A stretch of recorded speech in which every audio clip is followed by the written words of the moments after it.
Welcome back to Boston Public Radio. Those of you who are no strangers to the Museum of Science know him as the man who voices the New England Time capsule film. Those of you who are into fine art know him as a photographer.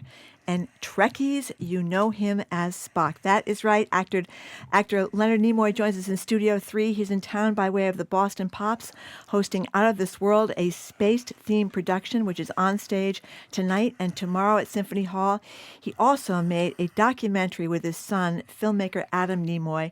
It's titled Leonard Nimoy's Boston. It premiered last night on Channel 2 for future screenings, and there are going to be plenty. If you missed it last night, go to WGBH.org. Leonard Nimoy, so great to see you. Thank you so much for coming in. Thank you. It's a pleasure to be here. Thank you. It's great to have you here. I just watched this documentary, which is so fantastic. You and your son walk all around Boston, the Boston you grew up in, until the age of 18 when you left for Hollywood. Out of South Station, that's right. So we have a clip of the documentary right here, and it's when you're in your, 16 or 17, when you're working for a rather disreputable vacuum company right on Boylston Street in 1948. Here's a listen. They ran what they called a bait and switch operation. They would advertise a used Electrolux vacuum cleaner, which was a famous name, for $9 or $10. And the job was to sell upward. You got one for a sample to show, don't sell it. The machine you want to sell cost about $100. So it took a certain amount of confidence and salesmanship. It was useful later in going on some of the acting auditions that I went on. This was such a sweet documentary, you walking around with your son, until we realized that you're a shifty salesman. Very shifty. I was dangerous. Very shifty. But prior to that, I have to tell you, I was so moved because you grew up in the West End, and for people who don't know what the West End is, it's like the Lower East Side of New York. It's where That's the right. immigrants went, and you were all crowded, as I know you were, in apartment buildings, and it was right adjacent to Mass General Hospital and the Charles River, prime location, and because of that reason, it was leveled, taken by eminent domain. So I'm wondering, what is it like that the fact that you essentially can't go home now, that you have all these wonderful memories of where you grew up, but it doesn't exist anymore? It's very sad. Many years ago, maybe 25 years ago, I came to Boston with my wife, and I wanted to show her where I had grown up, and we could not find the street. We walked into the area that was the West End, but the streets are so totally reconfigured that there's no connection to what it used to be. The only connection we found that my son Adam and I found when we were making the documentary was the St. Joseph's Church. And we actually sat on the steps, he and I, of the St. Joseph's Church, and I pointed to the left where I could show him, where I could actually, where we could see St. Joseph's from the window of our apartment building. It was only half a block away. But now it was so totally different that it was unrecognizable. So in a sense, I feel uprooted, but at the same time, I still have a great connection with the city. I love being in Boston. I always look forward to coming back. You know, Leonard Nimoy, I wonder how your parents reacted to taking of their neighborhood. Your father was a barber in Mattapan. Your mother was a homemaker. How did they react? Well, they were very stubborn about leaving. They were, they were among the last people to leave. They stayed and stayed and stayed. I left in 1949. And they were there until the very end. I think that building was one of the last to come down. They left, I think, in 1959. And by that time, the West End was just gone. And they would have stayed forever until they passed away. But they were just forced to move. They had to get out.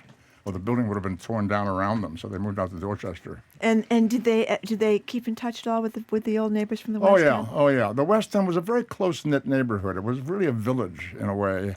There was a Harvard sociologist named Gans who wrote a book called The Urban Villagers about the West End. It was a unique neighborhood, absolutely unique. So where did the young teen Leonard Nimoy hang out when he was a young ruffian around Boston? I split my time between the Elizabeth Peabody House, which was on Charles Street, and the West End House, which was on Blossom Street. The Peabody House was a wonderful place that had a sports program, a science program. They had a science lab where my brother began his interest in science, and he became a chemical engineer with a graduate degree from MIT. And they also had a wonderful theater, a 375-seat theater, beautiful theater. And that's where I first started acting when I was 8 years old. I walked out on stage as Hansel in a production of Hansel and Gretel. And somehow I just kept on doing it. And by the time I was about 17, there was a play being done there called Awake and Sing, and I was cast in that as the juvenile. It was my first time in an adult drama, or about a family very much like my own family. 3 generations living in one apartment, just like we did, my grandparents and my parents and my brother and I. And I was so taken with it. I was so moved by being involved in a play that really spoke to our generation about our people, that I decided this was the way I wanted to make my life, my living, and this is the way I wanted to live my life. And that's when I decided to move to California and study acting seriously. Well, it's so hard to believe that with this voice that you have, and of course we know it so well, as we mentioned at the Museum of Science, that you had a very thick Boston accent. I did. I went to school at the Pasadena Playhouse School of the Theater. I was only there for about 6 months. I was disappointed in the school in general, but I had a great speech teacher. And when I left Boston, if you had asked me what part I played in the TV show, I would say I was Spock from Star Trek. So it still comes right back to you. You can never escape it. After about 6 months of hard work, it was really hard work. To change your speech is not easy. And because there's more to it than just the sound. There's a whole psychological thing about the way you sound. And I really didn't want to let it go. I thought, this is who I am, But then I thought I'd better change my speech because it'll make it possible for me to get more different kinds of work. We're talking with Leonard Nimoy, who is in town by way of the Boston Pops, and also because this documentary that he made with his son premiered last night on WGBH Channel 2. Everyone knows you as Spock from Star Trek, but when I look at your resume, you were in almost every single solitary great television show from the late 50s and early 60s. Sea Hunt, The Twilight Zone, Highway Patrol with Broderick Crawford. Right. Yeah, Perry Mason, Rawhide. That was with Clint Eastwood, wasn't it? Clint Eastwood, that's right. right. The Untouchables. That was another great series. You got any good stories from any of those? Got any tales from the young Clint Eastwood or Perry Mason or anything? Those were struggling days. I was happy to get each and every one of those jobs. I lived in a neighborhood a few blocks away from Lloyd Bridges, who was the star of this Sea Hunt television series. I remember it. And when things got really desperate, I would get in my car and drive by his house very slowly to see if maybe he was outside watering the lawn. And one time it actually worked. I was driving by. I had worked the show a couple of times. I needed a job, and I was driving by, and there he was outside. And I yelled, "Hey, Lloyd, how are you? Leonard Nimoy, remember?" "Oh, yeah, what are you doing?" I said, "Well, I'm looking for a job." He said, "Just a minute." He went inside the house, made a phone call, came back out, and he said, "You start in 2 days." I had a 3-day job, which paid a couple $100 and paid the rent that month. Wow. Yeah, he was a great guy. You were also on Bonanza. Yes, a couple of times. Yeah. Yes, that's right. And Gunsmoke a couple of times. And I was on all those shows. I did them all. I did Rawhide. I did Wagon Train. I did. I played The Man from cops Uncle? and The Man robbers, from and Uncle? I played good guys, bad guys. I played Indians. And every once in a while, I even did some science fiction. So, of course, you landed in this show that a lot of people have heard about. So I have a confession to make to you. A few years ago, I was in Greece. I was standing at the Plaka at the base of the Acropolis, and I heard this very distinctive voice behind me. Were you there? I was there. And I turned around, because I think that sounds like Leonard Nimoy. I spun around, and I saw this tall, distinguished gentleman. And what did I do to figure out if it was really you? I looked at your ears. I was such a moron. But I feel somewhat validated, because I've come to understand that you brought a lot of yourself to Spock. I did. I was very fortunate to find a role that welcomed me, and I welcomed it. I took it to heart. I was very serious about that character because I identified with him a lot. Spock was a character who was sort of outside the mainstream. He was the other, the alien, and I grew up feeling that way. I felt that I was one of the minority. And Spock was not at home on Vulcan because he was half human. He was not at home on Earth because he was half Vulcan. The kids on Vulcan teased him because he was a half-breed, and that's why he went into the space work. I was struck by what the character had in the way of intelligence and usefulness and professionalism and dignity. Above all, dignity.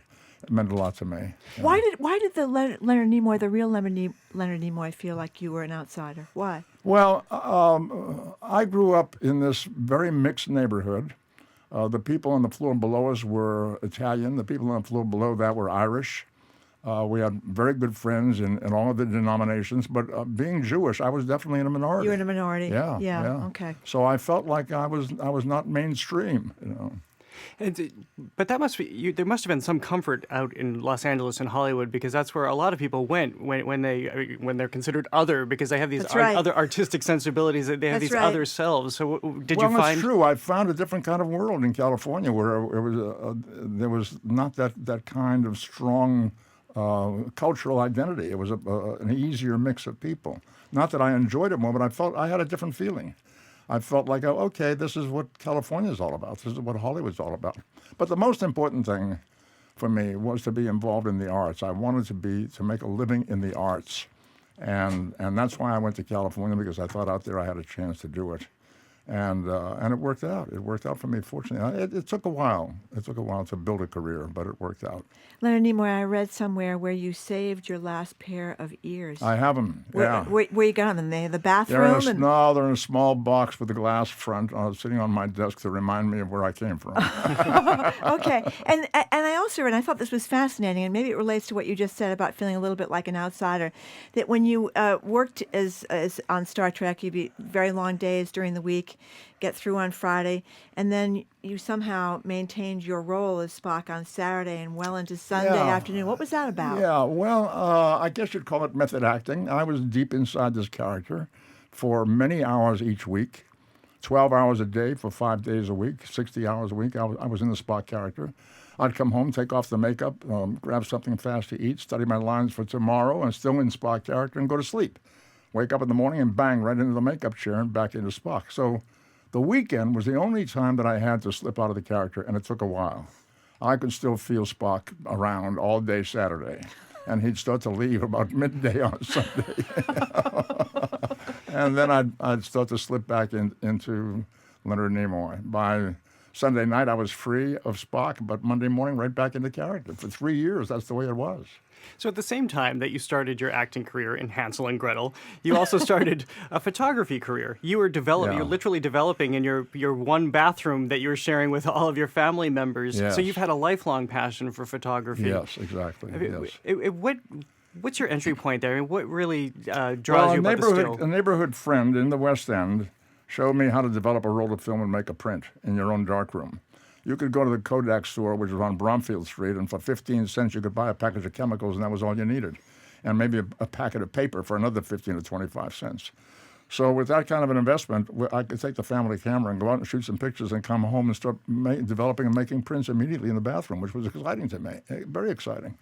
I stayed with my interest in photography forever, but got serious about it when I finished Star Trek and did 2 seasons on Mission Impossible and left that show because I really had enough of it. I went back to school to UCLA to study photography seriously because I really considered changing careers.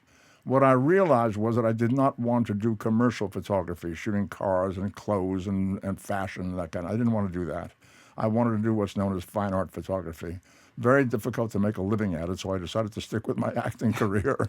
But I've always loved photography, and I have continued to do it ever since. We're speaking with Leonard Nimoy, who's done some very fascinating things with your career as a fine arts photographer. One of them was from a few years back, but I found this totally fascinating, was the Big Body Project, where you photographed a lot of women that are not just a little bit heavy, they are really, really heavy. Large-bodied women. Yeah. Yes, and they look, a lot of them, really beautiful, and you never see pictures like that. Why did you do that? Well, it started with a woman who came to me after I was showing some of my earlier work from a project called Shekhinah in Northern California, where I had a home, and a woman came to me afterward, and she said, "I'm a model.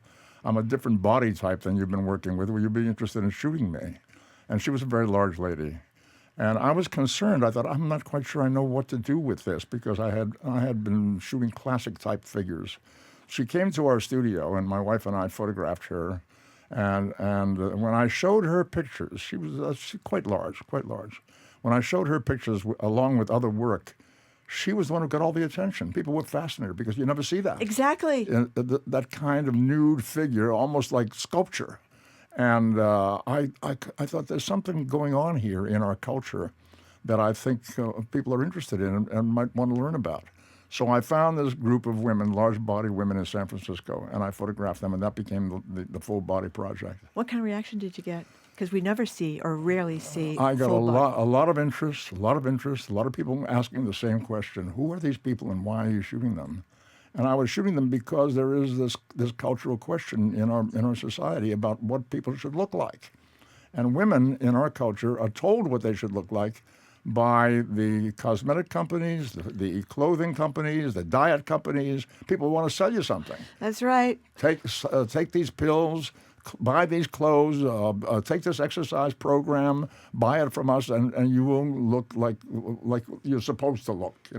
Well, what are you supposed? You're supposed to look like who you are, and people have been taught to chase this dream by paying something to somebody to try to achieve that kind of a look. So that's what it was all about. I thought it was very interesting to raise the conversation about this subject. Did it change the way you made photography after? Because you just mentioned how you were sort of anxious about doing it and you didn't quite know how to do it. So it must have tested you. So did it... Many years ago, I had a good friend named Marcia Tucker, who was the founder of she was the founder of the New Museum of Contemporary Art in New York. For a while, she was the chief curator at the Whitney Museum. She was a good friend and a great supporter of the arts, and she said to me, do what scares you as an artist. Do what scares you. Do the thing that you would normally shy away from, and explore it. And let's find out what's there that scares you and bothers you. Maybe you'll find something interesting. And that's what I was thinking when I took on the Full Body Project. I thought, this scares me. I'm going to do it. Oh, go ahead, Jerry. I was going to ask if you shoot on film or digital. I shot almost exclusively on film, which I processed myself until my last project, which was called Secret Selves, which I shot in Northampton. Tell people about that. That was a fascinating one, too. Yeah. Well, I came across this story from the ancient Greeks. Supposedly, there was a symposium discussing human angst. What is this thing that we all feel uneasy about? And Aristophanes, a poet, philosopher of the period, said that he had an explanation for human angst. He said, humans at one time were double people, attached back to back. We had 4 arms, 4 legs, and 2 heads. Really? And he said that the humans became very powerful and arrogant. And I don't know how you'd be powerful, and I think you'd be encumbered, But he said, anyway, that's what he said. And he said the gods became angry, and they sent Zeus to solve the problem. So Zeus took a big sword, split everybody in 2, and sent them on their separate paths, and we became 2 hands, 2 feet, and 1 head. However, he said, ever since then, humans have felt some part of themselves is missing. Something is missing in their lives. And that's the explanation of human angst, people trying to get in touch with their other part of themselves to reintegrate, to become whole again. I thought, what a fascinating story. So we set up a series of interviews and portrait sessions in Northampton where I photographed 100 people. They were invited to come and have me photograph them as their secret or hidden or fantasy self. And boy, some wonderful people came in with And you had a big exhibit at BU as well of that, which was widely well received. Leonard Nimoy, it has been fascinating and wonderful and a great treat to speak with you. And thank you so much for being with us. We really appreciate it. Tonight, Symphony Hall. Symphony Hall. We're going to give all the info in just a second. Yeah, you can catch Leonard Nimoy, tonight and Saturday at the Boston Pops, where he's hosting Out of This World, a space-themed production led by guest conductor Sarah Hicks. To learn more about tickets and showtimes, go to bso.org/Boston Pops. And if you want to see Leonard Nimoy's Boston, which he made with his son, filmmaker Adam Nimoy, go to wgbh.org for showtimes. Leonard Nimoy, thank you so much for joining us. My pleasure. Up Great next, pleasure. It's Open Mic with Emily Rooney and her famous list of obsessions and observations. This is 89.7 WGBH Boston Public Radio.